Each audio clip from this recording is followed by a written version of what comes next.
Okay. Hey everybody, welcome back to the vlog. Thank you so much for once again joining me for tea time. Today we have a little bit of fireside. It is now evening. Usually I'm coming to you guys in the morning. Well, today's something a little bit different. We're going live. You guys have been asking me to go live for a while.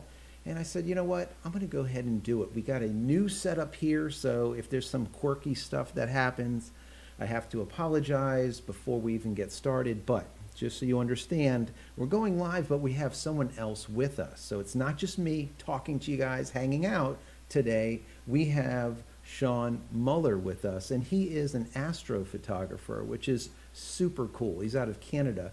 So let's go ahead and bring him on here so we can see him and maybe say hello. How are you doing? How's it going, Sean? Oh, pretty good, Joseph. How are you? Excellent, excellent. I can't believe you made it. This is awesome. I love, Yeah, this is. I love your photos, right? That's how we got together. That's how I originally knew that you were into astrophotography, was those photos that you shared over on our creative Discord server. So anyways, tell everybody who you are. Well, like I said, I'm out of Canada. I live in Toronto, but I do most of my photography about an hour and a half north of Toronto to get away from the light pollution and so on and so forth. Right. And basically, this is like a hobby that I started. Initially, I had no real photography experience. I just wanted to get a good camera, take pictures of my kids growing up, so on and so forth. But then on YouTube, I found out how the many things you can do with a camera, and astrophotography was one of them. And I remember when I saw my first photo of the Milky Way galaxy. It's one of the photographers, Richard Taddy, took a picture of a tree, light painted it, and then boom, there's the Milky Way galaxy right beside it, and it just blew my mind that. Just with a regular camera, you could see that kind of thing. You could see a galaxy from a field in the middle of nowhere. Yeah, no, So that's absolutely. yeah, Yeah, no, it's amazing. For me, the first time that I did some night work, it was quite awe-inspiring, because you see things at yeah, just completely different.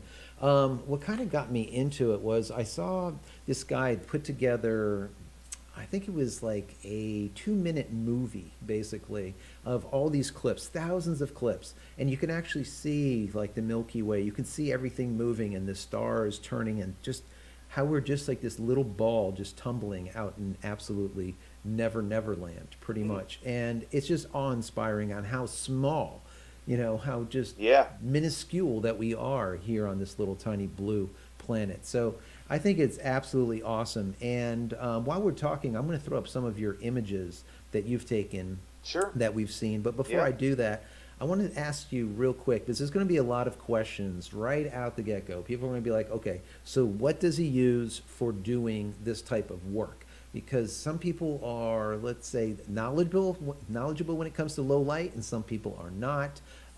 What is the current equipment that you're using to get these shots that you're photographing? And I can see there's one right behind you hanging on the wall, and I think I actually have yeah, that one. I'm going to have to put it up on our screen so you can see it. yeah, yeah, sure. So what is that Yeah, the equipment that equipment you're that I using? yeah. So right now I have a Canon 6D, the original 6D. I Right. think it came out in 2012 or something, and standard tripod for the landscape work. A Rokinon 20 mil f1.8 that I use. It's nothing special. It's just a standard prime lens. I also have a 14 mil Rokinon. It's the SP version. It's a little bit better than the original one. Well, it's a lot better than the original. It's an f2.4, and then for the deep sky stuff, I use a Sigma 155 to 600. But for that type of work, for the deep sky stuff, I use this Ioptron Skyguider Pro, Oh, wow. which is a tracking mount, which will track the stars because you have to get long exposures. So this one here of this old seed drill, actually that was taken with that wasn't tracked or anything. That's just a standard shot with a tripod, and I use different exposures for that. So I would focus on the stars, and basically you would use, to focus on the stars, you have to use manual focus for everything. So you're working in live view, and you hit the 10 times magnification, and you focus on the star until it gets really small. You want it to be completely small, and then you have a sharp star. Basically, infinity is what's set on on the lens. Gotcha. So you take a photo of that you have to use 500 rule, so your focal length divided by 500. So that one was 35 mil. So that was around 10-second exposure. Because if the exposure is too long, then the stars will trail, and it kind of ruins the photo. So you have to do a little bit of math for that. Right. And you start getting that streaking, which you don't really want. You get the streaking, yeah. And then aperture, you can use 2.8, you can use f4, you can use 1.4, and then based on that, you determine your ISO. So if people are looking at their histogram in their LCD screen, that really is how you gauge your exposure for that sort of stuff. And then the foreground is like a standard 5.6 aperture, maybe a 20-second exposure to do the light painting, and I drop it down to about 500 ISO. Nice. Yeah, so I noticed that you had the tool, right, to be able to track the stars. Which one is that, and what would that set people back? So this is a beast. This Ioptron Skyguider Pro. I have two trackers. This one you can do deep sky, and you can do landscape. It doesn't really matter. But it goes for, okay, so I was in Canadian pricing, so it was like 800 Canadian, which probably going to be 650 US. That comes with a, I have a picture of it here. It comes with a counterweight, and there's a counterweight and different connections. The tripod you have to buy separate. You need a good heavy tripod for doing deep sky.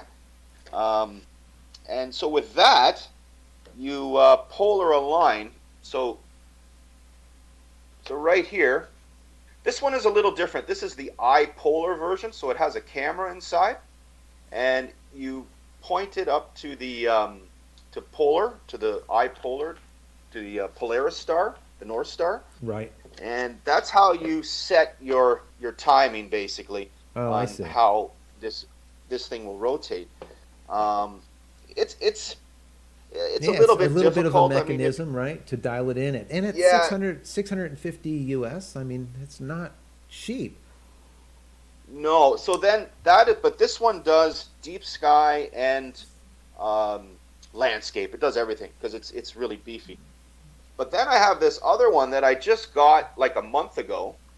This is the Move Shoot Move, and this one is so cool because it's about, what did I pay? I probably paid 400 Canadian, so it might be 250 US in that range. That's a lot better.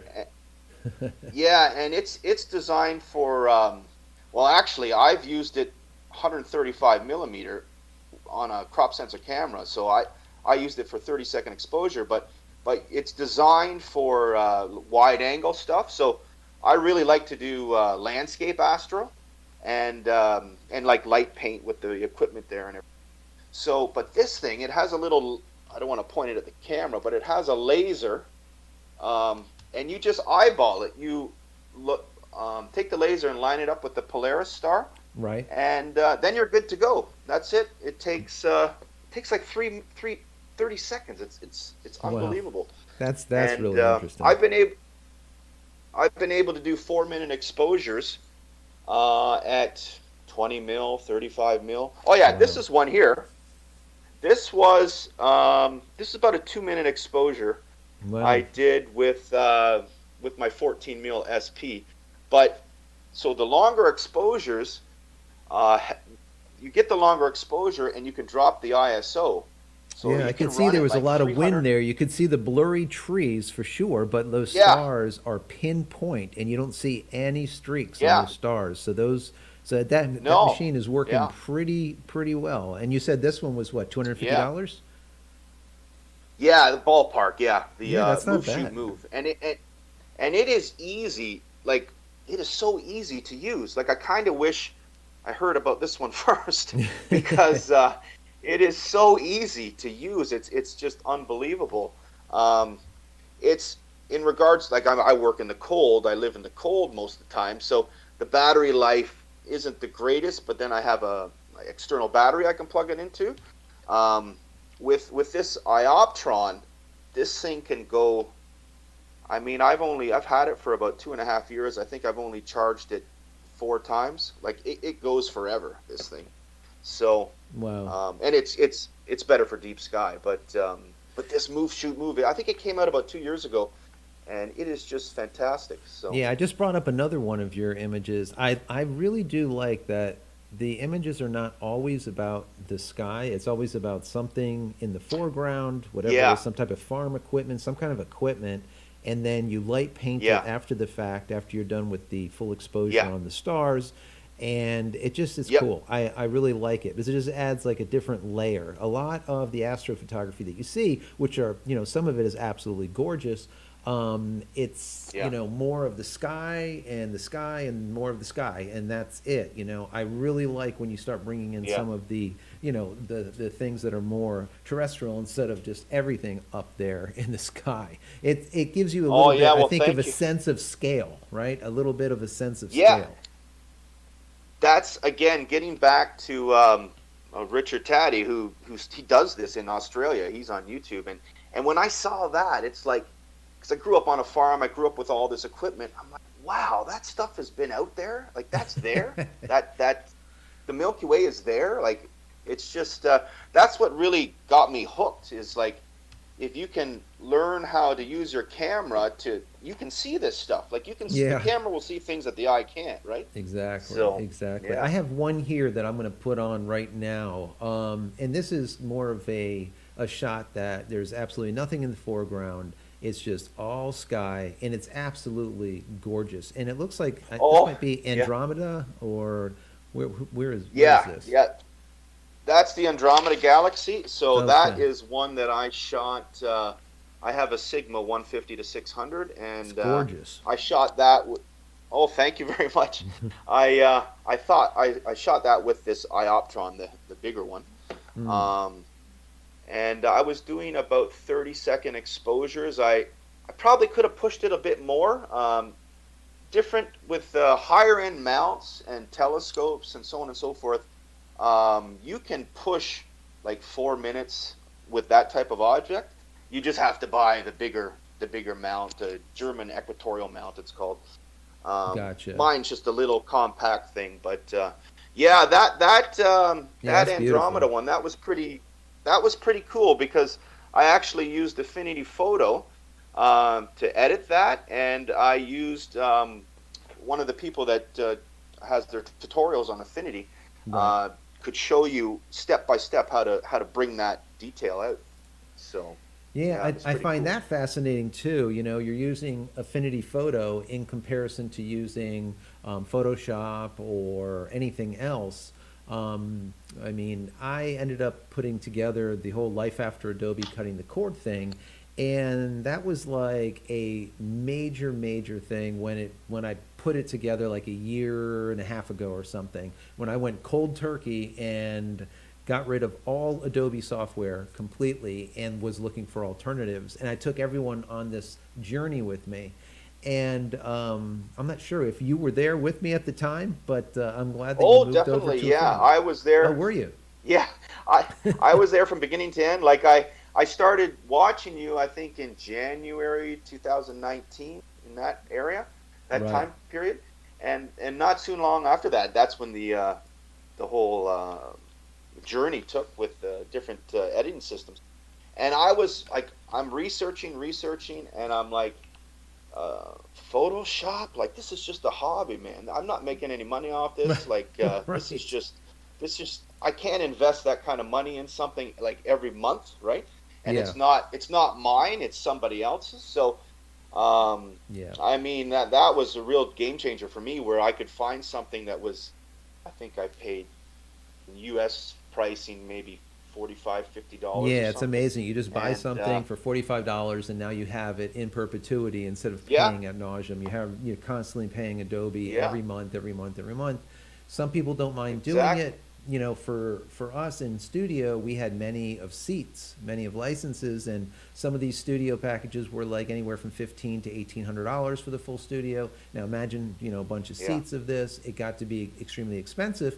So we would usually upgrade, you know, every maybe full release or maybe full and a half. So let's say from 5 to my God. 5.5 to 6 to 6.5 or whatever, we would go maybe from 5 to 6.5 or something like that. We wouldn't do every single half release that they would just love for you to do. So them Yeah, doing now this subscription thing is a way around that. They could continuously just bombard you with this, $45, $50 or more every month for the yeah. full suite, and they'll get it, and they get it all day long. Let me see here. Lee Bedford says that he just loves the images, but he had a question as far as how much post processing was done on that Andromeda. Is he really Well, like that? I'm going yeah, to bring that up again while you talk about that because yeah, yeah. that is an absolutely beautiful, beautiful shot for sure. Well, yeah, thank you very much. Well, that was I mean, that was a scenario where everything kind of worked, even when I was out in the field taking the photo. So I was in the soybeans field taking the photo, and I got the tracking right, and I got the tracking was really, it had to be pinpoint. With the Ioptron Skyguider Pro, you use your computer, and the computer software will tell you where the scope is aligned with the Polaris. So you can adjust it. So what I was doing about 30-second exposures, and then I would check my alignment like almost every time. And in between exposures, I would just do a slight adjustment, right? Hmm. And just to keep it into the polar alignment. And that's really how I did it. And that was about 4 hours. And I just stood there and made sure it was like right So, on the money so, for so four what you're hours. saying is you really didn't have a lot of post production to do then. This was pretty much all No, in camera. it it came out pretty good. The you know how you see the gases that go around the Right. Andromeda?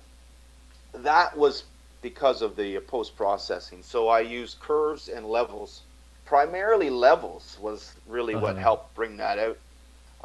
But I didn't have to do anything else more than that. I did a little bit of sharpening, but that really worked out good. Like that's I tried about 3 times to take a picture of Andromeda, and it didn't turn out like that one did. So Yeah. um, the Yeah, he color said that could would be be a a little great, better. Like that'd be a cool calendar photo. Absolutely. well, It that's just looks that's funny. awesome. Yeah, like I for my day job, I have customers.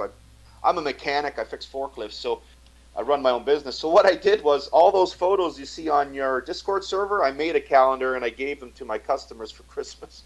Oh, wow. Wow. So yeah, Nice. so Yeah, we have, yeah. let me see, Larry, Hallie says, he's asking you a question. He says, have you ran into any shooting issues with Starlink satellite system yet? As you Oh my know, God, Starlink is, yeah, that's a yeah, major, major issue right now.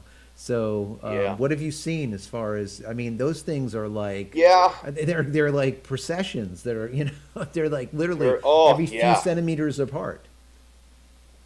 So I had that this past summer. I had this beautiful photo of a Milky Way galaxy, and I could see the satellite with my eye. I could see it going. So I would try and time it, so it was past, and then I would take the photo. Um, but it doesn't matter. Like the first thing, you got planes to deal with, and then you got these bloody satellites. So what I heard on different forums is that Elon Musk is going to paint. So the first batch of satellites went up, and they reflect all the light and all that kind of Oh, thing. yeah. But the second batch he's sending up, I think, had some sort of paint on them that wouldn't reflect the light as much. But I think there's going to be like 12,000 of them up there or something like that. Wow, yeah, It's you're talking about a lot of satellites yeah. for sure, and that I So can that see is going to yeah, become a problem, especially when you're shooting down here up. And I mean, we've yeah, seen them where I am, and going back to there's some of the questions that people have had, like what is like one of the major factors when you end up with absolute crap images? And a lot of it has to do with not just the satellites up there, but a lot of it has to do with light. Light is the light biggest. pollution. I mean, that is the absolute Yeah. thing that can kill astrophotography, just dead in the water, is light pollution. And where I am, we're all on like 5 acre tracks, basically out in nowhere. I have really dark skies. So that helps me out a Hmm. lot. So I might want to start getting into this a little bit more because I find it fascinating. Yeah. I find it fun. I think that it's amazing to be able to see what you can't see just by using equipment that you already have, and like you said, even You already throwing have. maybe Yeah. $250 at it, and that's really about it, and still being able to get some amazing images. You don't need massive 10-inch telescopes to be able to do this. So I think Yeah. that is absolute. That's Yeah. like the coolest thing to me. There's another question that came in for you, Daryl Spencer. He says, "What is the difference between deep space and planetary astrophotography? Do you need different types of equipment?" Yeah. So the planetary stuff I haven't really gotten that much into. I'm always done deep space because you can generally just use regular camera equipment. But with the planetary things, I think they're all using telescopes because I tried to take pictures of Jupiter with the knowledge that I know of the deep sky type of techniques, and it didn't come out at all. So, in regards to planetary stuff, I haven't gone into that genre yet. But from what I can see, I've tried it, and it's not easy. It wasn't easy for me. Yeah, So, yeah, it's all about the size, right? At that point, we yeah, say size matters. I'm bringing up a definitely. picture right Yeah, now. This is more of, let's say, some higher end equipment, obviously here. yeah, One of the yeah. moderators that's over on our creative Discord server that you're part of, and he's a part of, obviously. He goes by Osiris. His name is Ken Lawson. He put some really, really beautiful images together. But this is the type of equipment that he uses. Let me just flip through one of them. Here's one is a self-portrait that he did, just so you get an idea. This looks like it's on the water or something. But Oh, yeah, I really, remember that one. Yeah, yeah, really gorgeous, right? And you probably know more of yeah. what this is. What is that the scene of? Is that the Milky Way? Yeah, that's the Milky Way, and this is like I believe they're called amniotic clouds. It's on the right side. Uh-huh. Um, that's like usually you see that in Australia. Do you know where he saw this? Where he took I'm this photo? honestly, I'm not sure. I'm not sure where he is Oh, located, to be honest with you. It's absolutely because gorgeous, though. it's amazing. Yeah, it's beautiful. Yeah, like he has a little bit of regular clouds coming up, and then you have the core of the Milky Way, and then Right. in that corner, um, that is a type of cloud. Like I know the people that I follow in Australia, they have in the later months. Well, I mean their seasons are totally different than ours, but they get these clouds, and that's in space. That type of cloud that comes up. I Oh, just I gotcha. just Yeah, I just can't kind of remember zoomed the name of into it it right a now, little but bit so you can see it a little bit better. But yeah, I mean, yeah. these type of live feeds, the resolution that you see is never that great. So it kind of is what it is. Mm. But trust me, So it if you might just be a want regular to. cloud, but yeah, Right, absolutely. So, I mean, if you guys are interested in this kind of stuff, definitely head over to community.jcristina.com. Once again, community.jcristina.com. That's our creative Discord server. There's hundreds, there's probably 1,000 more photographers, videographers, tech heads over there that share stuff like this daily, right? So there's a lot of great, just amazing images and amazing people. So if you have some questions, you go there and there's some real smart people that'll be able to answer your questions real quickly, right? And once again, just like this channel, it's a no troll zone. And that's always the most important thing for me because, as we know, God, there's so many people out there that are just not always, like, let's say, the nicest. And then what ends up happening is you'll get people with these just horrible responses. And that's one of those things that we've tried to alleviate here on this channel, and I think that we've done a pretty good job at it. Now, I want to bring up one more picture of his, just so that you can see what Sean was talking about when it comes to these satellites. And this right here is a picture of, obviously, the moon by Ken. Yeah. But you can see just how freaking annoying Yeah. these satellites are. So Yeah, maybe you could talk about those a little bit. And now what you're saying is those are going to change when the new satellites are launched, right? They're going to have more of a matte finish or whatnot? Something like that. Yeah, that's like a black paint or what have you. But I mean, that photo there, he's taking a picture of the moon. So you're not using a long exposure. You're using like a shorter exposure for that. So that really destroys a photo, like a moonshot. Right. With let's say the Milky Way, you can get away with it sometimes if you use the cloning tool. You can kind of erase it a little bit if you clone it out with stars right beside it. But a photo like that, my God, that's a beautiful photo too. This moon is really sharp.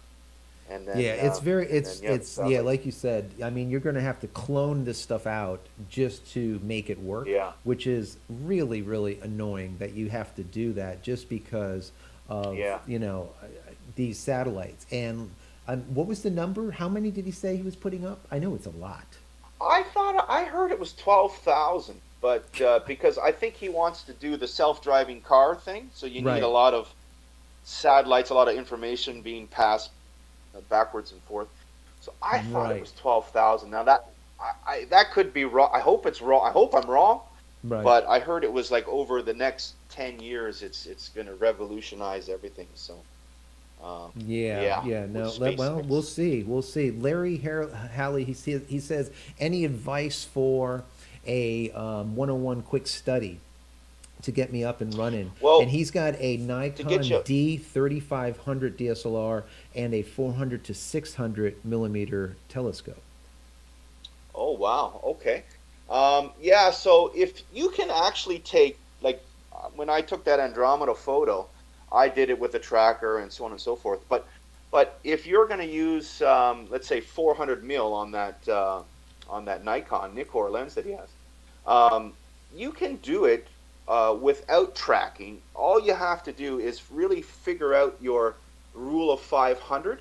Okay. So if you're going to take for one exposure, so if you're having 400, do some math here. Because 400 is usually a focal length. So if you have 400 divided by, so like 1 second, 1.5 seconds, you can take multiple photos like that, and then you physically have to move your camera to track the object, and then you can stack that in free software, which is Sequator, is what I use, Sequitor. There's two. People call it by different names, but Sequator or Sequitor, it's free. And you can stack those images, and then you can get the detail. So that's what I did with the Andromeda. I stacked, like, I don't know, 80, 100 photos to get detail out of it as well. Wow, 80 to 100 photos. That's a lot of photos. Yeah, so if you want to do it without the trackers and without just, static, you can do that. You just have to really figure out your exposure time and physically move the camera on the tripod every 3-4 minutes to keep it centered. And the stacking software will do that. It'll align the stars and it'll stack it, pretty seamlessly. Deep Sky Stacker is another one that people. I think that's free as well. Deep Sky Stacker. Do it. Gotcha. Yeah, Deep Sky Stacker and Sequitur is the other one. I use Sequitur. It's really simple. You put in a base image. So let's say you have 100 images. Let's say you put in number 50, and then you bring in all the rest, Uh-huh. and you can. It will also try to get rid of light pollution in the software. It's it's okay sometimes. Other times it doesn't look. It looks fake, like it doesn't look real. Gotcha, gotcha. Um, but it's but yeah, you can use that sort of. You know, I've another thing that I want to ask you just personally. I've been reading a lot and hearing a lot about some cameras as of today have just been eating stars. And a lot of it has to Yeah, do with internal processing. So, what a lot yeah, of manufacturers do is that they have a sensor that is, let's call it defective, okay? And you have hot pixels, you might green, but magenta, or whatever. And then what they do is when there's a hot pixel, the software will recognize those hot pixels and basically pluck it wipe it out. out. It will remove it, okay? Yeah, Well, they do the same thing with dust. So if you take a picture and it sees dust spots, what it will do is it will go in there. AI, everything is artificial intelligence right now, right? That's like the big keyword for 2021. AI this, AI that. Let's remove your backgrounds. Let's replace them. Remove your skies. Replace those two. Pretty soon they're just going to replace you. But the fact is they're removing a lot of dust and these hot pixels. And when they do that, um, when you take any type of star, what do they look like? They look like hot pixels, right? So what will happen is a lot of yeah, these cameras will end up eating your sky little by little. They'll just be yeah. missing a lot of stars. So are there certain cameras that you know of that are doing it more today than others? Have you been Yeah, hearing about same kind of thing? yeah. I've heard that Sony is notorious for that. The A7 III is supposedly notorious for that. I mean, I shoot an old Canon, so I don't have the experience on that, but that is what I hear on all the blogs is that Sony has this Star Eater system that you're right, it gets rid of the dust and all that sort of thing. Yeah, the But then algorithm. some of the guys the algorithm, yeah, some of the guys I follow, they're all Sony guys. So somehow it works. Maybe the algorithm has been changed over the last 2 3 years. Whenever the A7 III came out, and I think the A6300 does that too. I think, but a lot of guys that I followed, they started off with the 6D, and then they moved on to the A7 III. That was kind of their natural progression. So Gotcha. maybe that algorithm has been changed. I'm not sure, but they're using them, so they still work. They still work for them. Yeah, I mean, I guess you can probably, I'm thinking you can probably turn some of this stuff off. I really don't know, but that's probably a possibility.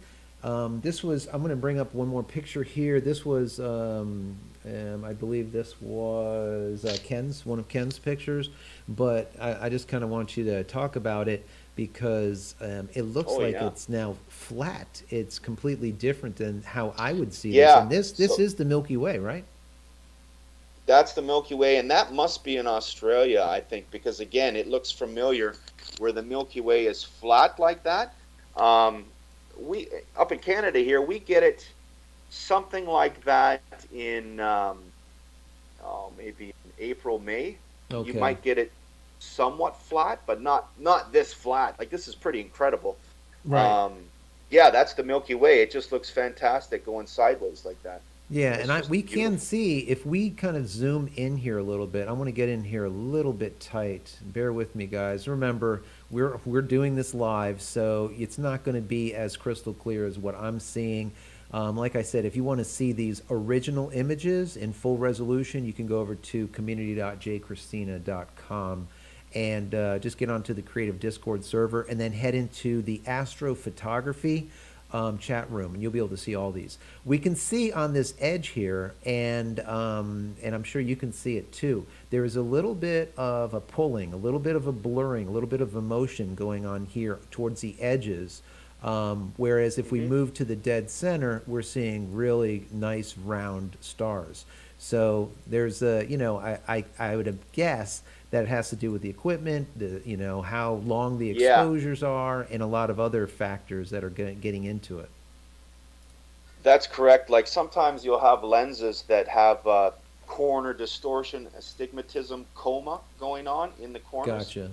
Um, that's just lens design. I know I know Sigma is known for that. Like they have everything fantastic in the middle and off to the sides, but the corners, sometimes they look like UFOs. They look like Right. doves flying in the sky. Right. Um, Right. but again, if you have a tracker, you can stop the lens down to, let's say, f4, f5.6 and go for 4 or 5 minutes, and you'll get the maximum um, efficiency of your lens, and then that sort of stigmatism will go away. Yeah, I'm going to So, flip over to this next image. It might take a second to pop over on your side. Now, this is definitely what we were talking about a few minutes ago with deep space. Now, oh wow, you're yeah, probably going to be more be able to explain what people are seeing here, because this is unbelievable. I mean, it's absolutely beautiful. Now, yeah, obviously, you're not going to get this, before people get crazy, you're not going to get this with your standard camera. This is definitely through probably a 10-inch or more telescope, I'm yeah, going to telescope, guess. yeah, But what are we seeing yeah, here? I mean, this is gorgeous. yeah. I think this is the cigar galaxy on the left. Oh, okay, Um, gotcha. and then the other two, there's a tandem galaxy out there. I can't remember their names. They're fairly close together like that. Gotcha. Um, yeah, that is pretty incredible. So what this guy is probably using is like an equatorial mount. It's called a German equatorial mount with a telescope. And he's probably using 4 minute exposures and over and over and over again. Sometimes people use like 7, 8 hours of exposure time to get something like that. So So let me that would ask you. be, That's a great, and that leads us back to a really good question. And that has to do with that really deep space work. When you're talking about 4 minute exposures, 8 minute exposures, what needs to be done as far as the setup to be able to get that to work? Are we talking about ND yeah, filters to be able to not just get a ton of light in there? I mean, 8 minutes, you're burning a sensor. That's a long yeah, time for a sensor to be not yeah, noisy. Usually they'll turn noisy as hell by then because they'll start overheating. People don't understand that, and that is absolutely 100% the case. As the longer you expose, the more heat is generated. Heat is the bane of all electronics, and definitely of photography, of digital photography, and you end up with more noise. That's just it. There's no two ways about it. So how would you make that happen for that like 4 minutes? Let me go and bring that back up. yeah. So that again, that one, that photo, he would use like a telescope, German equatorial mount, and then also an astrophotography camera. Like ZWO they make black and white cameras, monochrome, and they make color cameras. And this is really getting technical when you're doing something like this. So you would have computer software with a camera that is cooled, so it has a cooling system, it has a fan, and you would Gotcha. have to turn the you would adjust that fan to drop the temperature to like -4, -20, to keep that sensor cool. Right. And generally, those are smaller sensors. They're like I think they're like 1 inch or maybe like a 4/3 type of size. Right, like a micro That four is thirds or that is something. that micro 4/3. Yeah, they're really they're bigger pixels, and that is big time money. Like I haven't even thought about getting into that yet because that's 10 grand, in that range. Maybe you can buy it used, but it's a lot more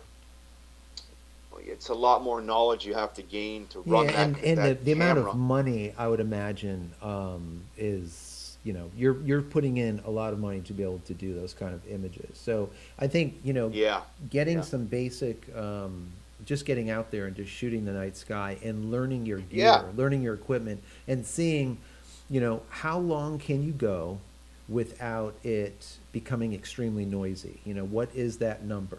How long can you go? Is it, yeah, let's say 30 seconds? Is it a minute? Is it 2 minutes? Everyone's gear is different. And that goes to, sometimes people ask me, what do you shoot for your professional videography work?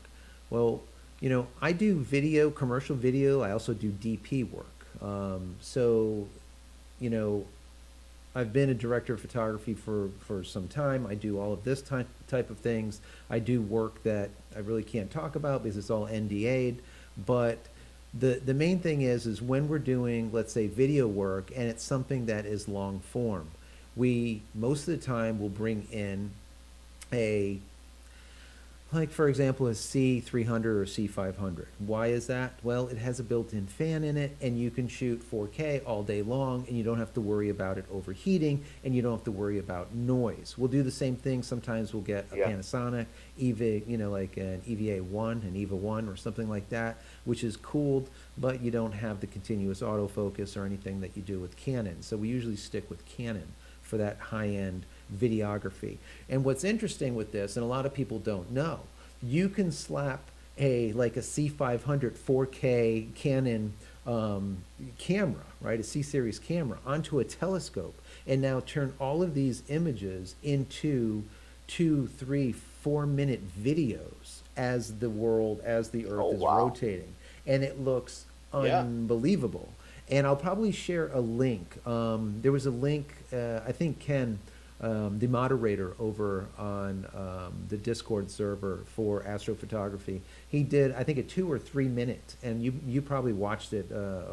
I think he put it in there a few months back, but I'll put a link to it, and you guys can watch it. And it's just awe-inspiring. It really is. So the images are unbelievable to begin with, but then when you actually see these images moving and tracking, it's unbelievable, absolutely unbelievable. So let me ask you. Right now, you're using the what is it, a 6D, right? Yeah, the original 6D. Yeah. All right. If you were to move to another camera as of today, where would you go? What would be, now we're not talking about price and money or anything like that. What would be that camera that you would just absolutely love to get to, let's say, move forward with this whole astrophotography? Well, that is the question that's always running through my mind daily, right? But I think where I would want to go is Astro modified camera, but stay with a DSLR. So either I would Astro modify what I have, which is you take the IR cut red filter out, and it lets in H alpha, the redness out of the galaxy, right, coming in at you. Or if I had, somebody gave me a check, I would probably get the Canon EOS R. It's already built in Astro modified. I would probably get that because the technology is so much farther ahead, processor wise and sensor wise than what I have right now. So that's probably the one I would go for. And that's one of the things, a comment just came in from Brad. He says it's something like Canon EOS RA, make a difference for astrophotography to justify the cost for someone who takes a lot of astro photos. And I think you kind of just answered that without even reading the question. So there is cameras that are, let's say, better than others when it comes to astrophotography, right? Yeah. Like when I was researching this, a lot of the guys I followed, they're all using the 6D. This was like in 2016, 17. So they're all using the 6D because for whatever reason that I think it's the number 5 processor that they have. That combination was always good for, at that time, it was always good for low noise, and it also is known for bringing in more H alpha than regular cameras. Right. I haven't really noticed that, distinct differences. If I want to get more reds, I raise my white balance to 5,000 or whatever. I can do it that way. So, but if you're going to modify your camera, it's substantially cheaper. Like the EOS RA is like $2,500, and you can get your camera modified for $300-400. Like it's. But then it's dedicated Astro. Yeah, and that's it. That's what I was just going to say. Once you modify it, guys, you modified it. That's like, you create, a infrared camera. It's an infrared camera Yeah. after that. That's just simply it. Yeah. That's why, I've been shooting Canon for many, many years, and I have, like a Canon 10D, 20D, 30D, 40D, 5D, 5D Mark II, 7D, 70 Mark II, and then all the 1Ds and everything else. And so for me to take one of those cameras and say, I'm going to just ship it in and have it turned into an infrared modified camera, it's easy to do in comparison to if you have one camera that you just spent, $2,500 or $3,000 on, and now you're like, okay, now I want to just convert it into, for now all of a sudden that's what it Yeah. is from that day forward. So Yeah. Yeah. it's a little bit daunting, when you're talking about the money that you have to spend to do it. But it is a major difference. Now, also, let's see, Fractal Builder, he said, I've been wanting a medium format of BSI backside illuminated camera, and this is one of the things that a lot of people have been looking at when it comes to Fujifilm. Fujifilm has brought basically medium format to the masses, right? And Yeah. thank God they did. Because for me, whenever I was doing a lot of fashion work or whatnot, we'd bring in Hasselblads or Phase 1 or something. Why? Because we need all those pixels. Not megapixels, but big pixels, and a lot of them, Big right? pixels, Good yeah. pixels. Yeah. That being said, Fujifilm now does it for a fraction of the cost. So medium format is something you can look at also, right? Yeah, well, I know you've been talking about medium format, and a lot of other people I follow have as well. So that's always lingered in the back of my mind as well. Like, what would a bigger sensor like that? What would that be like? Like, that's another thing I've somewhat thought about. But I Right, mean, I'm so invested in what I have with lenses and so on and so forth. right. Would Fuji be able to convert? Is there a converter from Fuji to Canon lenses Yeah, for medium you can format? definitely, yeah, you can adapt basically whatever you want. There's adapters. You can always do any kind of adapter to it. So yeah, absolutely, you can do that. Yeah. You can take Zeiss, you can take, any type of lens pretty much and adapt it over to Fuji. And Fuji has a lot of good lenses to begin with. Now, it's my understanding that pretty soon Fujifilm is going to be coming out with a GFX 100, let's call it an M, okay? Well, at that point, that will be a monochrome 102 megapixel camera. Now, that would be Wow. unbelievable, okay, for star systems, because now, of course, it's going to be black and white, but the contrast will be absolutely unbelievable. You'll have a really beautiful look.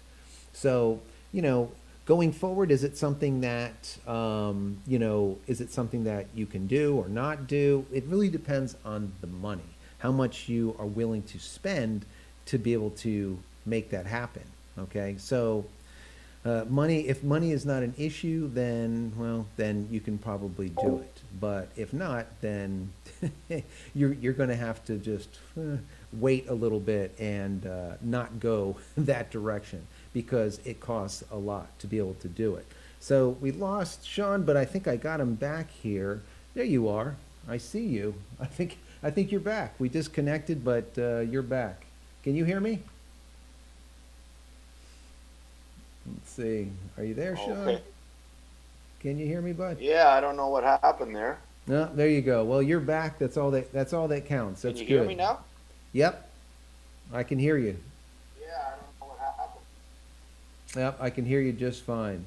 So let me go while you're getting everything back in line. Let me see if there's any more questions that came through here that we can ask in the meantime. Let me see here.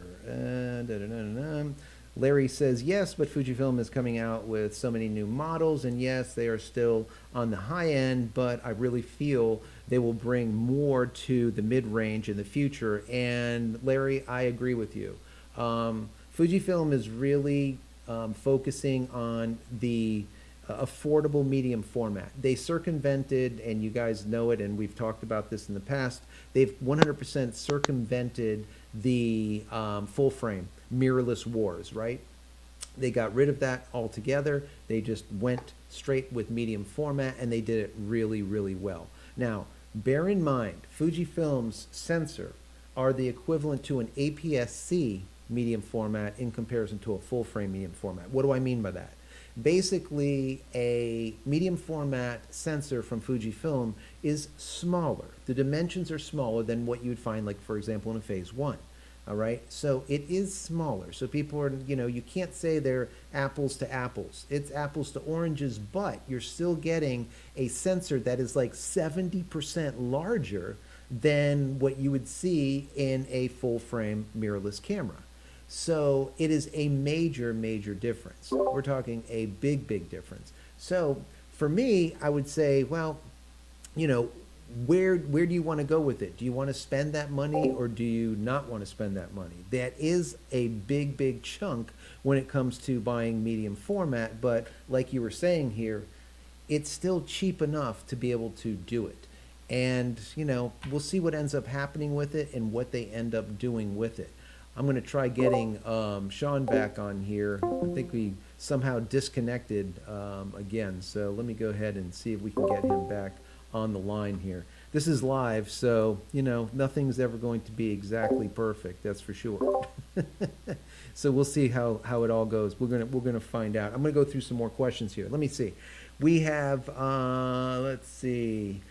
Daryl Spencer says, do people on the Discord use astrophotography equipment, AE scopes and EQ mounts, etc., or strictly DSLR?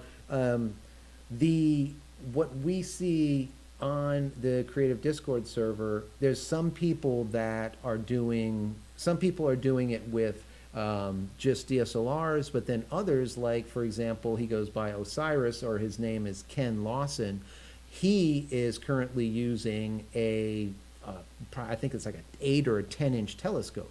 So it's a lot. I mean, you're talking about not cheap. This is, this costs a lot of money to be able to get into, but, it's still a thing where, if you are looking to do that, well, then you can do it. And it's cheap enough today to be able to make it happen, let's say. So let me see. I think we got Sean back here. Sean, can you hear me? Sean, you there? Well, we can't hear Sean. Let me see here. Let me see. Are you able to hear me a bit? Well, it looks like we've lost our audio on Sean. I got video though. Okay, I'm using without the mic. Can you hear me now? There you go. I could hear you. You're back. No? Awesome. I appreciate you coming back in here. I'm like, what happened to Sean? This is so, guys, we work with... Maybe I'll log off. Maybe I'll log off and come back on again. No, you're actually good. I can hear you just fine. And I think you're coming through over here for everyone too. So you can just hang in there. If you can hear me, then, oh, nope, looks like he's gone again. All right. Well, you're going to have to listen to me for a little bit then until we get him back on here. So anyways, let me see what other questions we got in here. We have, oh, there he is again. Let me see. Can you hear me, Sean? You there? Maybe.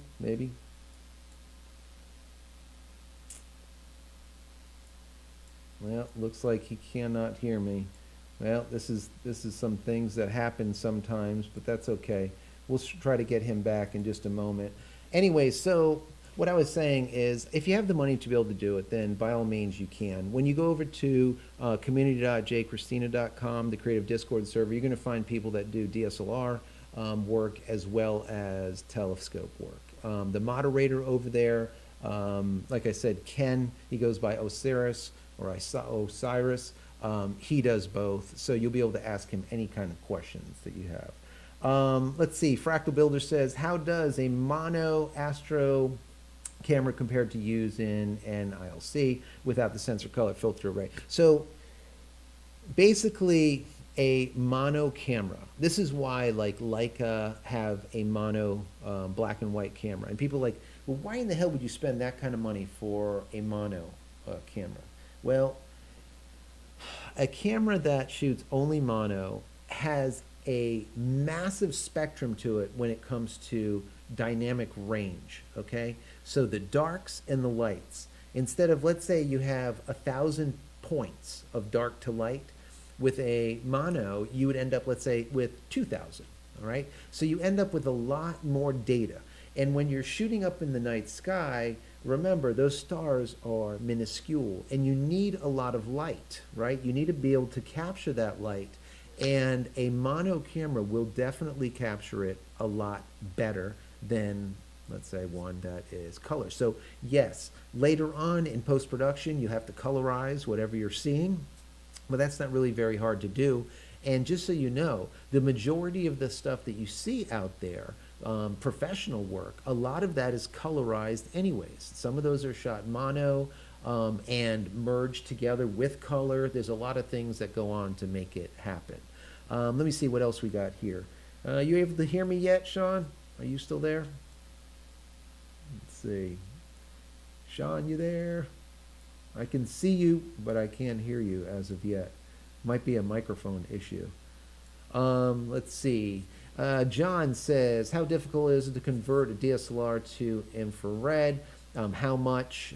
I've got an old Rebel G6 18. So it really depends. If you take a DSLR, you can send it away to I have can hear this you done. through my other computer, but I can't hear you Oh, through this. There's a delay. there you go. So I can hear Sean, and he's coming through. So I'm going to put you back in here and see if maybe you can hear me through the delay. Let me see if I can get my audio to you. All right, so now we flipped over to you through a different mic, so maybe you can hear me real time. Let me know, Sean. Can you hear me?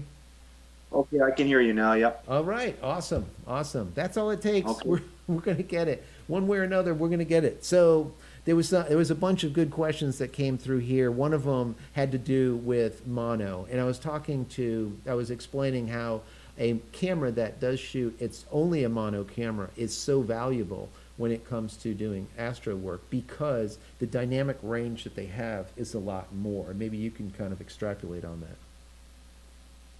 Yeah, what I've learned about the monos is, yeah, the photo is so clear and like no noise. Well, most of those Astro cameras have very little noise to begin with. And what guys do is they have a color wheel, and they have all the different color spectrums in this wheel. So they'll take, maybe 200-300 photos in the red and in the blue and all the different colors, and then they put them together in. I think they use Pixel Insight. Again, that's really the ultimate deep sky photography, I guess you would say, because the details that come out of that look like something from the Hubble telescope. They're Really? so incredible. So that is like almost professional, or basically professional type of deep sky photography when you're using the monochrome system. And you're cooling the camera, you're using your computer to make adjustments and so on and so forth. You're using a different mount. It's as far as you can go, I would say, as a hobby. Again, the price would be astronomical, but that I've seen guys do monochrome on YouTube. They're like, one guy's in Detroit. I think his name is Chuck. He does stuff that he's living in Detroit. He's got multiple filters to filter out the light, and he's just making incredible photos with the monochrome system. So that is really the ultimate. So what have you photography, seen as far as a cost? If you were to send one of your old DSLRs out for conversion to like IR for infrared and remove out the. So what would be the cost? What have you seen? Yeah, so I've seen. There's a guy in Colorado. I believe if you use your camera, you can get it for, I think it's 500 US, 400 US, in that ballpark. There's another guy here in Quebec that I would, if I'm going to do it, I would use him, and he was around 350 to 400 Canadian. But there is different types of modifications. You can go completely like infrared, full spectrum. They call it the full spectrum modification, Okay. where you get everything coming in.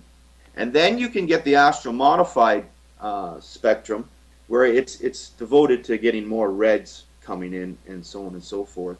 Interesting. So, but yeah, the guy in Colorado, I think his name is Spencer. You can also get cameras from him already done.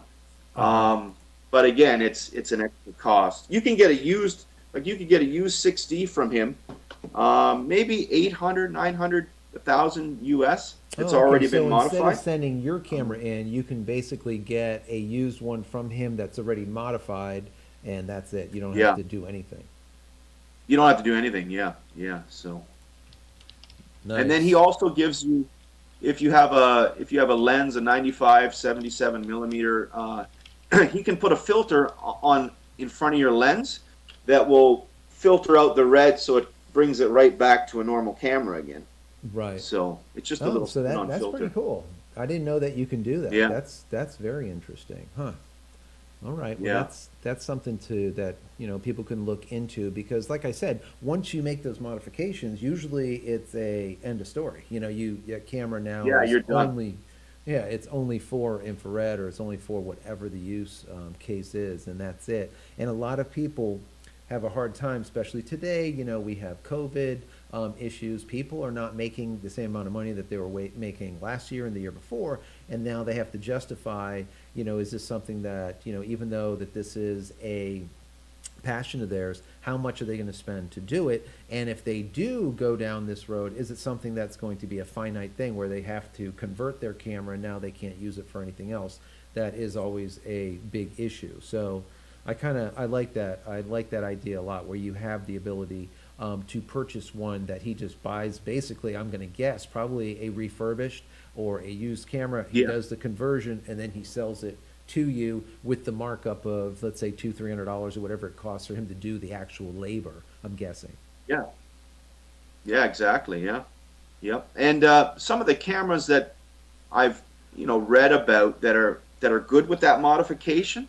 Well, the 6D is one of them, and then the old Canon 3TI. It seems to be pretty popular, crop sensor camera. It seems, believe it or not, it seems to be pretty popular in the astro modification world, where I see a lot of guys who started out with that camera astro modified, the 3TI, which I think it's like 10 years old. I think that camera. Yeah, Um, that's an old camera for sure.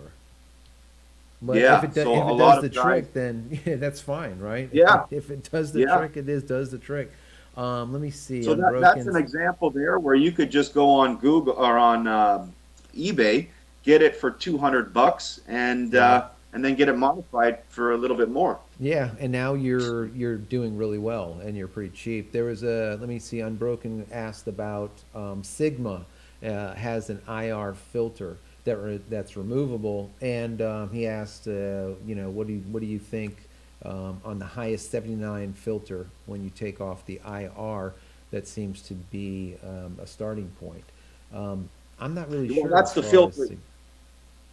go ahead. Yeah, that IR cut filter is what they all have, and you would take that out. Yeah, to get that extra red coming in, Gotcha. the Yeah. H Fractal alpha. says, I've read that one of the Fuji XT cameras can record So that's the more filter to red take out. than many other cameras. So that's interesting also. I'm not really Oh, did we sure freeze up about again? Fuji's T line, if they do or not, to be honest with you. Let me see here. Let's see what other questions we have here. Let's see. ZD says basically thank you. Really appreciate that. So glad that the creative Discord server is something that a lot of people have been liking it. And let me just say, I'm going to plug the creative Discord server real quick because I put this together because a lot of people have over the last year and a half said, there's so much quality information that goes through this channel, and a lot of that quality information is not my nonsense, okay? It's all of the people that follow and the people that subscribe and the people that are putting their comments and their 2 cents below every single video. And there's a ton of quality information in there. And the problem has always been is just YouTube search is just crap.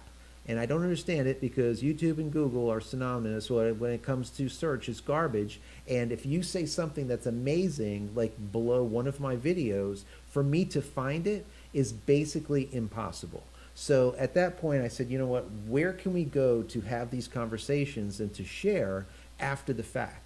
And that's why I put together the Creative Discord server. So once again, go over to community.jcristina.com, sign up. It is free.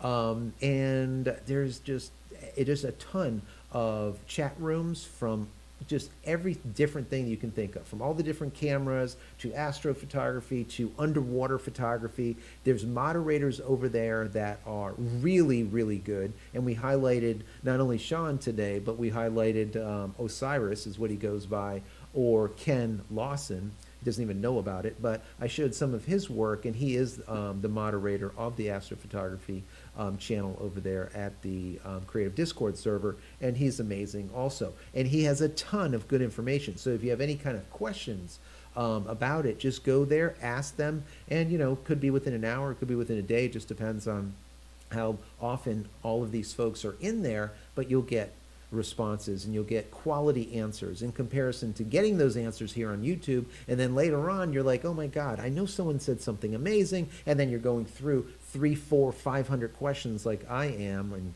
comments to try to find it.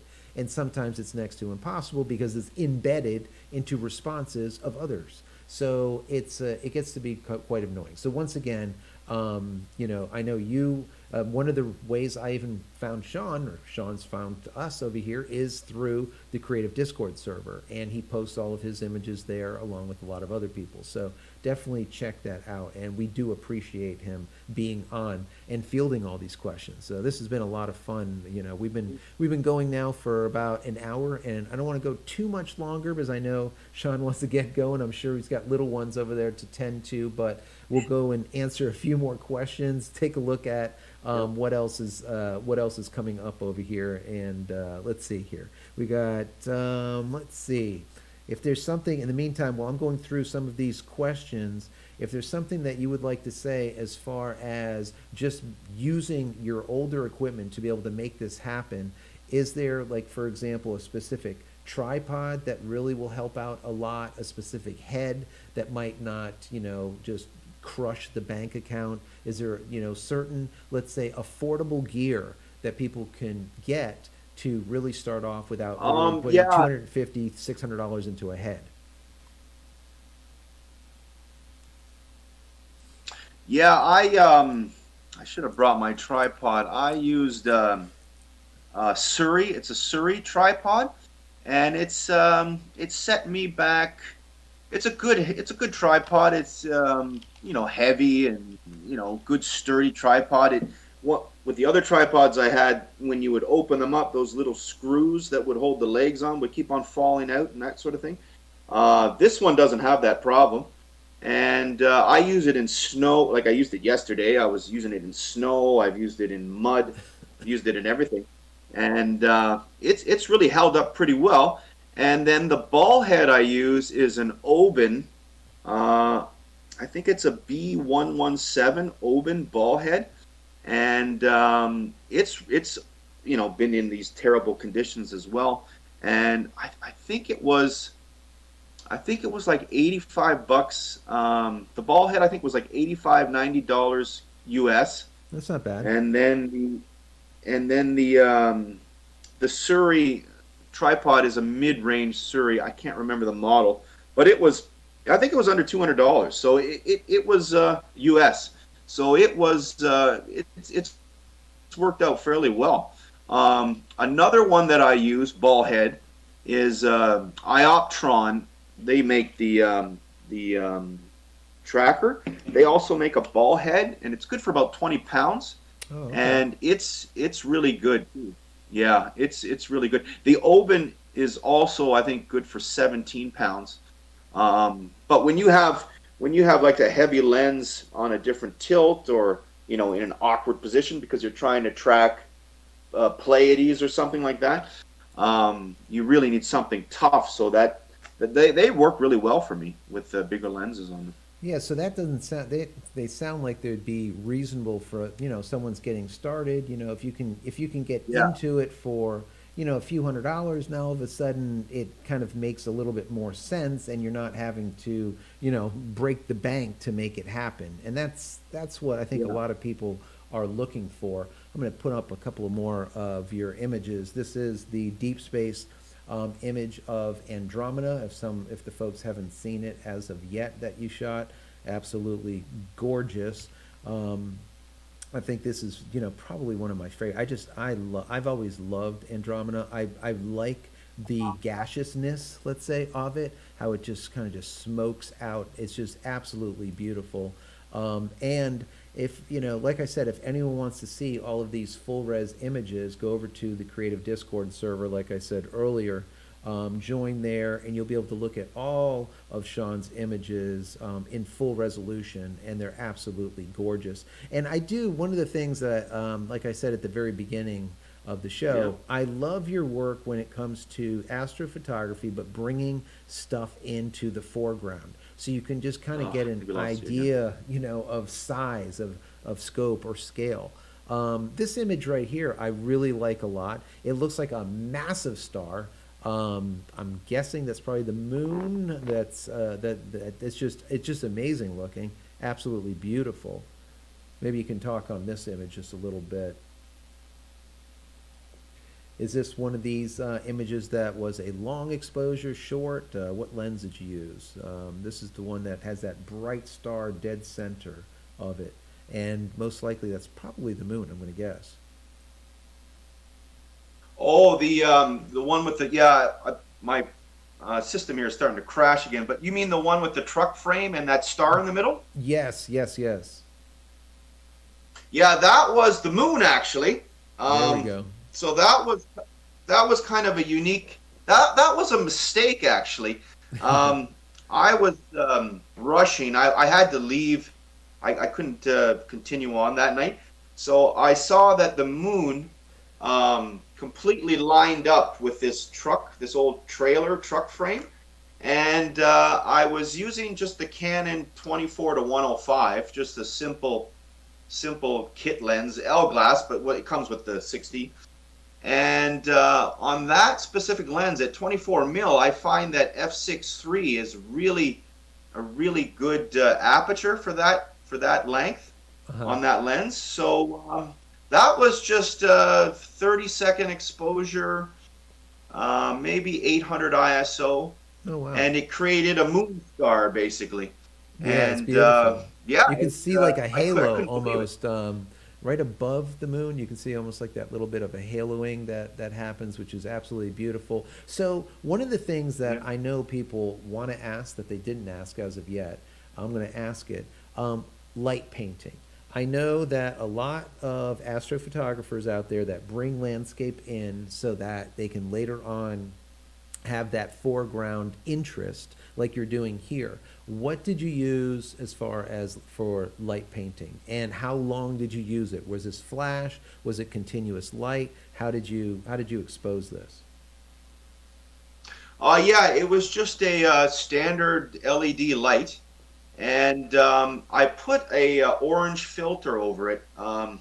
There's a code for that filter, CT250, something like that. You can get these gel filters from like a film shop. They're always selling these for their lights, and it was a specific orange. It's like a light orange, and it's used to diffuse the flashlight, but also in the old equipment, the orange glow, like more of a old-fashioned light bulb type of glow to it.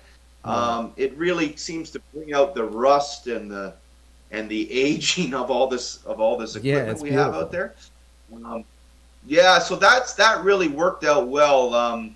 Again, I got that from Richard Taddy in Australia. He does all this stuff as well. So yeah, that's basically what I use. I mean, Yeah, you can use an old-fashioned light bulb type of camera or flashlight, but the LED is seems to be more continuous and full. But the LED light kind of it's a little bit too bright, it washes it out. So diffusing it seems to really bring out some details in the Yeah. old equipment that I have. Yeah, I mean, I have experienced the exact same thing. LEDs, while they're, it's a fantastic system, right? LED is fantastic light. The problem with LEDs is that they are just extremely harsh and they're very directional.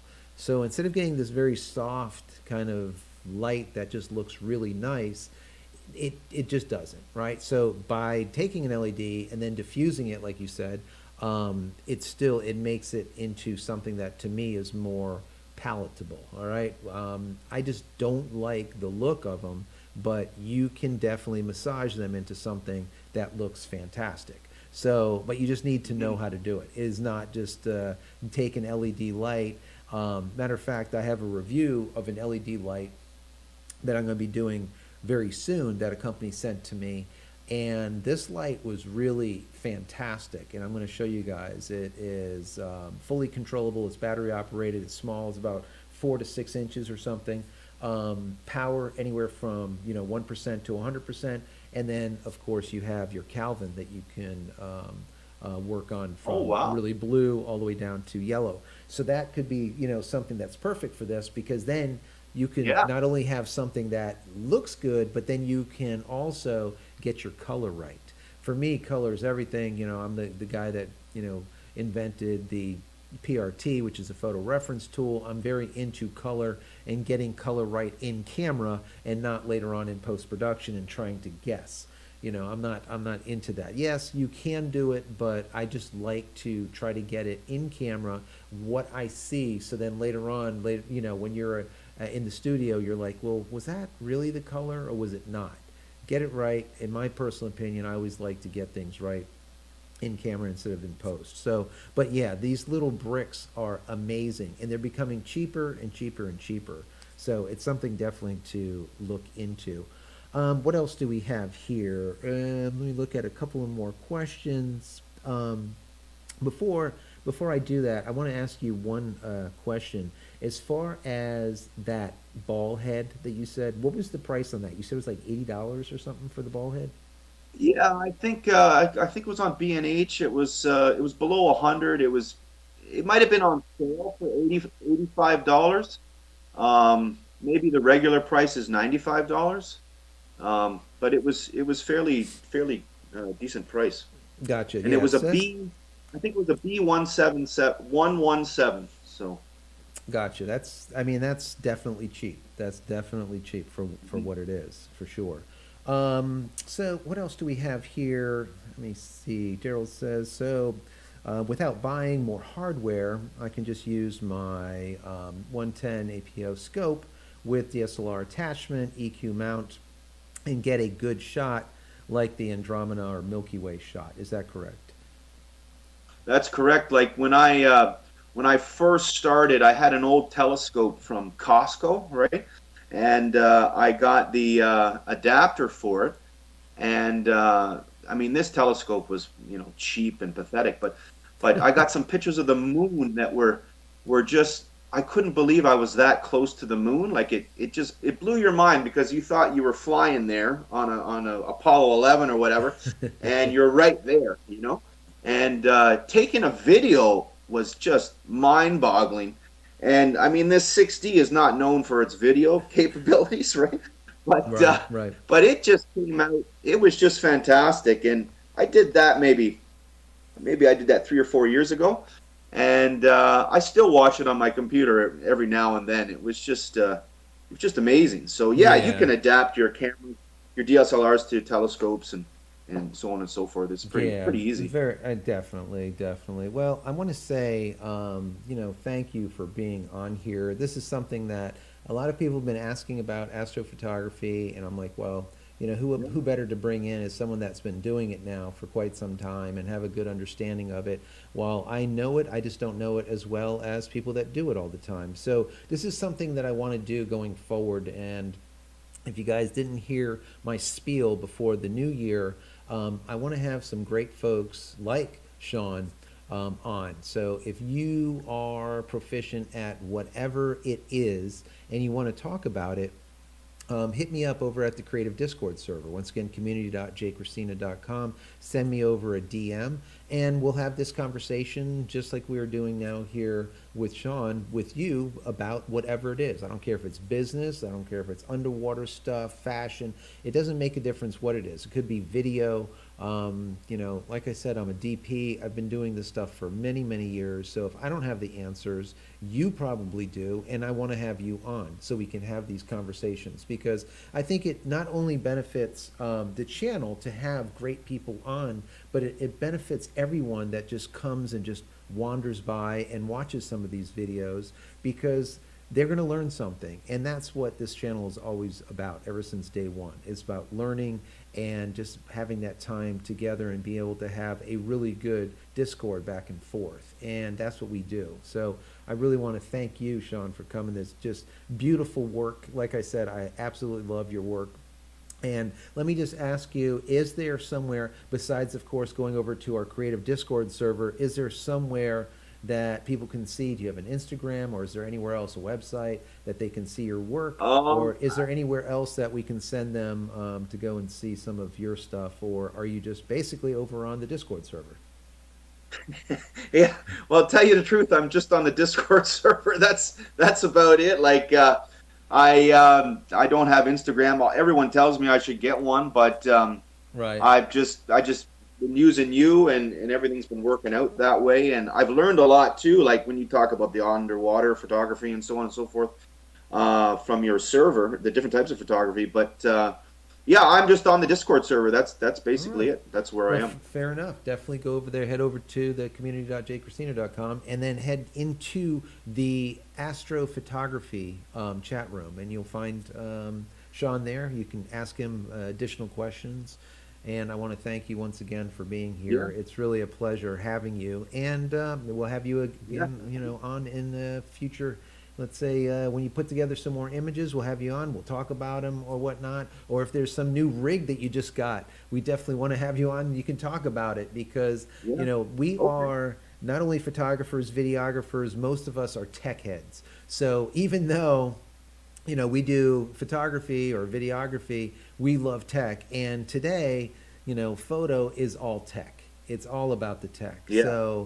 And it's all about the gear. And we just, a lot of times just want to know what gear works out well, so we're not just wasting our money. Like you said, you bought a head, you bought that unit for tracking the stars for 600 and some bucks, where you bought one that was like $250, and that one did a really Yeah. good job. And now you look back, you're like, Yeah. well, I could have bought three of these almost, for the one Exactly. Yeah. unit. So we definitely help everyone, that comes and visits. So once again, thank you for being here, Sean. Thank you so much. Yeah, thank you very much. That was a lot of fun. That was first time on YouTube, so that was pretty amazing. There you go. All right. Well, we'll definitely see you soon, Sean. Thank you. Thank you very much. Okay, perfect. Thank you All very right. much. Thank All you. right. Thank you. All right. We'll See ya. talk to you very soon for sure. Yeah, for Take sure. care. Fantastic. So, anyways, guys, that was it. I hope you enjoyed that. I really, really did. It's one of those things that, when, like I said, when you have people that come onto the channel, I think it'll just simply be cool, because we can just have these conversations and everyone can learn. So I really want to say thank you to all the people that put in questions for Sean and myself. It was really, really appreciated. And there's a lot of good questions that came through here. We couldn't answer all of them, obviously. We're at like an hour and 20 minutes. It's a long time. And normally, what I want to do is kind of restrict these to about 45 minutes. I want to know your feedback. What do you think? Is half an hour enough? 45 enough? An hour enough? What do you think is a good amount of time? Because remember, we're taking time out of your schedule for you guys to sit and watch this too. And like I said, I appreciate you guys being here, but we want to kind of make it fair for everyone. Now, of course, you can watch these later, as we say, Memorex, right? After the fact, you can watch them in recorded form. So after YouTube fixes this and does whatever they do and crunches it, you'll be able to go and watch this and review it later on, and probably in better quality, hopefully. Once again, the quality is never good when we do these live things, so it's kind of harsh, but let me know what you think. So in the comment area below this live video, give me your thoughts. Let me know what you think about doing these lives, these JC live things. Number two, what do you think about the quality of it? Is this good enough? What do you think? Because YouTube just has these limitations. It is the way it is. And for me, I think a lot of it has to do with content and not necessarily quality. But I want to hear from you. I want to know what your thoughts are. So anyways, I hope you have an absolute blessed Sunday night here. We're going into Monday tomorrow. Many blessings to each and every one of you. We'll speak to you very soon, and we'll be back here probably in the morning talking about something else that's going to be going on for the new week. So anyways, once again, blessings to you and your family. We'll see you soon. Take care, guys.